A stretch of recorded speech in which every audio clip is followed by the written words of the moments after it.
Bonjour, Matélé 09 est aujourd'hui au Fossat avec Richard Eguen de l'association Toi à Moi.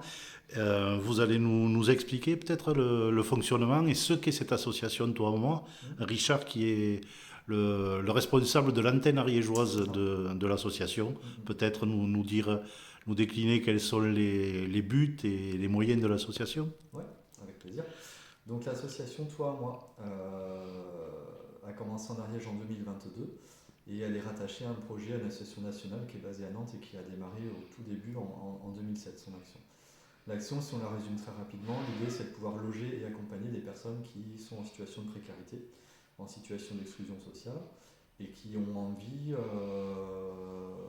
de démarrer une nouvelle vie, de repartir vers un projet d'autonomie. Donc nous, on se définit un peu comme un dispositif tremplin, donc dans l'idée d'aider les personnes à rebondir, repartir sur un projet d'autonomie à un moment de leur vie où elles ont besoin de personnes autour d'elles pour ça.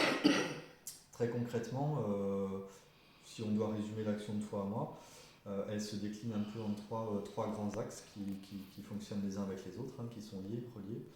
Le premier, c'est le logement, donc on achète des logements dans les territoires où on est implanté, qui nous permettent donc d'accueillir des personnes. Donc pour ça, on charge des soutiens financiers de différentes manières. On est soutenu par des particuliers, par des Du fondations, mécénat. du mécénat notamment. Ouais, ouais. Donc ça fait partie des choses en Ariège qu'on doit développer parce qu'on a démarré le projet très récemment. Donc c'est tout ça qui nous permet d'acheter des logements et donc par définition d'en être propriétaire. Donc à partir du moment où on a pu faire ça, avec l'aide notamment des bénévoles, on remet les maisons, les logements en état. C'est souvent des petits rafraîchissements, on n'est pas des spécialistes non plus du bâtiment, mais on fait le nécessaire avec des artisans si besoin. Et une fois que le logement est prêt, on peut accueillir donc des personnes qui ont ce besoin-là. Et l'idée de Toi à Moi, c'est vraiment de loger des personnes qui ont aussi besoin d'être accompagnées. Donc moi Dans par la exemple, réinsertion, ouais, notamment. ouais, notamment. Alors c'est ce qu'on appelle un accompagnement global, c'est-à-dire que la plupart des personnes qu'on accueille, elles ont accumulé un petit peu au fil du temps différentes problématiques. Donc nous, l'idée, c'est d'être à leur côté là où elles en ont besoin. Donc il y a des choses sur lesquelles elles sont autonomes et c'est très bien. Donc nous, on essaie de les aider là où les besoins sont les plus importants. Donc ça peut être effectivement sur du soutien administratif, de l'insertion professionnelle, la santé. Parce que quand on est en précarité, souvent, c'est des choses qui sont reléguées au second plan. Et pourtant, on sait bien que sans une santé correcte, c'est compliqué aussi de se projeter. Donc on essaye d'être présent là où les personnes en ont besoin. On a des rendez-vous réguliers. Moi je suis travailleur social de formation. C'est le cas aussi de mes collègues sur les autres antennes. Donc on fait ce travail de présence vraiment très régulière, d'écoute. On écoute les besoins des personnes. On essaie aussi de repérer les potentialités, toutes les choses qu'elles sont capables de faire elles-mêmes. Et puis on est à leur côté. On n'est pas derrière à les pousser ou devant à les tirer. On est vraiment à leur côté pour essayer de les faire avancer dans leur C'est un projet de vie. accompagnement au rythme de chacun. Exactement, voilà, exactement, ça c'est important. Et justement, dans le cadre de l'accompagnement, Gwen, Voilà, vous qui êtes vas-y. bénévole, il me semble que vous avez fait une formation récemment Alors, pour pouvoir vous intégrer à l'équipe alors à l'équipe, d'accompagnement. je suis bénévole depuis que Toi à Moi est arrivé en Ariège, Mhm. depuis 2022, donc je pense que je suis déjà intégrée à l'équipe. Le deuxième volet, c'est que j'ai effectivement commencé une formation de reconversion professionnelle je suis en train de préparer un titre pro de conseillère en insertion pro. Et que donc dans ce cadre-là, j'ai effectué un stage, donc je suis en train de terminer au sein de l'association, dans le cadre bien spécifique de cette préparation. Et donc j'ai eu l'occasion effectivement de travailler sur un volet plus professionnel, mais sans pour autant ignorer l'ensemble des paramètres euh, Ça ne vous sociaux empêche pas notamment, d'occulter bien sûr. toutes les facettes de l'association. Bien sûr, et c'est ce qui fait la richesse justement de cet accompagnement, c'est d'avoir la possibilité d'avoir une réflexion, une prise en compte la plus systémique possible de l'ensemble des composantes qui vont permettre aux personnes accompagnées de retrouver une insertion professionnelle durable. Et je suppose que les 2 ans de bénévolat que vous avez effectués aux côtés de Toi à Moi vous ont amené à faire cette formation. Alors, si je dois être tout à fait honnête, c'est vrai que ça s'est un petit peu imposé comme une révélation, comme une évidence. Je suis à 360 degrés à peu près de l'activité professionnelle que j'avais auparavant. Et cette possibilité d'être créateur et facilitateur de liens sociaux, mais aussi de rebond, donne du sens en fait à l'investissement, qu'il soit professionnel ou bénévole. Donc finalement, il y a une réciprocité entre les bénéficiaires de Toi à Moi et les bénévoles qui s'instaurent. Il y Et a toujours une il y a un réciprocité. lien humain qui se crée Voilà, exactement. systématiquement. La réciprocité, elle est, j'ai envie de dire, stricto sensu sur un terrain humain, à savoir que... C'est important. Voilà. Mais, C'est essentiel. Elle va évoluer, elle va changer en fonction des rencontres et des problématiques qu'on va rencontrer. Donc je pense, de mon point de vue en tout cas, la base c'est de ne pas attendre de réciprocité spécifique, mais de se laisser guider un petit peu au fil des enrichissements personnels, humains, sociaux qu'on peut arriver à rencontrer dans ces cas de figure. Alors concrètement, Richard, peut-être, puisqu'il y a une partie mécénat, il y a une partie bénévolat, concrètement, comment on peut ou venir aider Toi à Moi ou aider tout simplement, d'une manière ou d'une autre, votre association? Alors pour se rencontrer, c'est pas compliqué. On peut, alors je sais pas si je peux donner mon numéro. Bien sûr, par oui, exemple. oui, oui. On peut m'appeler sur le numéro qui s'affiche en bas de l'écran. Donc c'est le 06 72 29 56 06. Moi j'essaie autant que faire se peut de me montrer disponible justement pour rencontrer des personnes qui souhaitent participer au projet d'une manière ou d'une autre. C'est vrai que la plupart, enfin la majeure partie des personnes qui souhaitent nous soutenir le font de manière bénévole.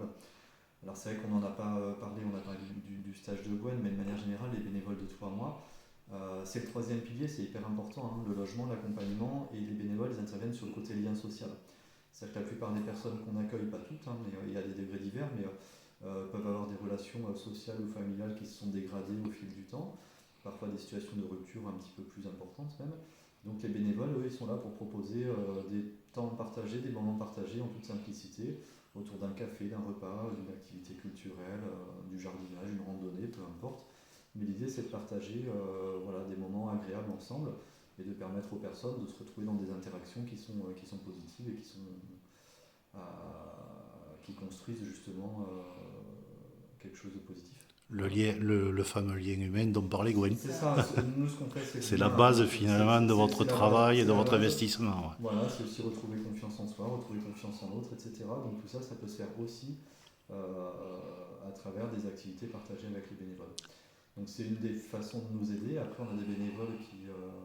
on en cherche un petit peu en ce moment. S'il y a des personnes qui aiment passer des coups de peinture sur les murs, les plafonds, ou faire des petits bricolages dans les maisons, c'est toujours très précieux pour nous. Et évidemment, comme toute association, on a toujours besoin aussi de financement. Donc il y a des toutes petites contributions qui peuvent nous aider quand elles sont mises bout à bout. Les petits ruisseaux faisant les grandes rivières. Mais exactement, et c'est comme ça que Toi à Moi a démarré, hein, vraiment avec cette idée de la personne qui a créé, enfin il y a deux personnes qui ont eu l'idée de l'association en 2007. Et on était vraiment sur cette idée qui était que plutôt que de donner une petite pièce comme ça, comme on le fait souvent à quelqu'un dans la rue, finalement, s'il y a de nombreuses personnes, vous pouvez mutualiser tous ces petits dons, chacun à la hauteur de ses moyens, mais on pourrait acheter des logements et accueillir des personnes qui en ont besoin. Et c'est comme ça que l'association a démarré en 2007 et on garde cet esprit-là. Des petites contributions qui, mises bout à bout, permettent parfois de faire de grandes, en tout cas des avancées importantes pour les personnes qu'on accompagne. Donc on a conscience d'être une goutte d'eau dans l'océan du sans-abrisme et de ses problématiques en France et même ailleurs, mais en tout cas on essaye de faire, nous, proposer un accompagnement de qualité pour les quelques personnes qu'on peut... Justement, à l'heure actuelle, sur l'Ariège, vous avez un chiffre de personnes que vous aidez, que vous soutenez. Ouais. C'est pas compliqué, hein, on est à toute petite échelle et comme je disais, comme on achète les logements... Ouais, puis il y a 2 ans. Et on a démarré il y a 2 ans, donc on est déjà très content et très fiers d'être à notre 4e maison. On a eu les clés d'une 4e maison là récemment, sur le territoire arislaise, et donc on est en train de faire des petits travaux dans cette maison pour qu'elle soit disponible, on l'espère, au printemps. Et les 3 autres maisons qu'on a pu acheter depuis 2022 sont toutes les 3 occupées par des personnes différentes. Pour des personnes seules. La 4e maison est plus grande, donc probablement un accueil familial. Vous avez un lieu, un bureau où on peut vous rencontrer ou... Oui. Oui. On a peut-être nous donner. Qui nous prête très gentiment et à titre gracieux un bureau donc dans les locaux de la mairie au bord de Sur-Aris. D'accord, avec des jours et des horaires précis d'ouverture ou pas? Plutôt en semaine, semaine en général, parce qu'on a une équipe aussi qui est restreinte. Mais le plus simple, comme je disais tout à l'heure, c'est de passer un petit coup de téléphone et après on s'organise pour se rencontrer. Peut-être qu'on peut parler aussi aider l'association, ça peut se faire aussi par le biais d'un mécénat d'insertion, puisque comme vous disait Richard, c'est un accompagnement global, et que l'ambition de tout ça, c'est aussi d'accompagner les bénéficiaires vers un retour à l'emploi, par exemple. Donc ça va se faire par le biais de stages en immersion, de contrats de professionnalisation pour certains. Voilà, donc c'est des besoins qui sont bien spécifiques et dans lesquels les entreprises locales peuvent très bien tout à fait s'intégrer. Voilà, bien sûr. Donc il y a tout un tas, on va pas développer ça ici et maintenant, mais il y a tout un tas de possibilités de contrats particuliers qui permettent donc aux entreprises de s'investir, d'apporter la pierre à l'édifice d'une reconversion ou d'une réinsertion professionnelle de bénéficiaires et de percevoir aussi une contrepartie, même si j'aime pas trop ce terme-là. Un encouragement voilà, à aider. Sur l'investissement qui va leur permettre de faire face à des frais, par exemple. Bien. Je vous remercie infiniment. Merci à vous. À bientôt. À très vite. À bientôt, merci.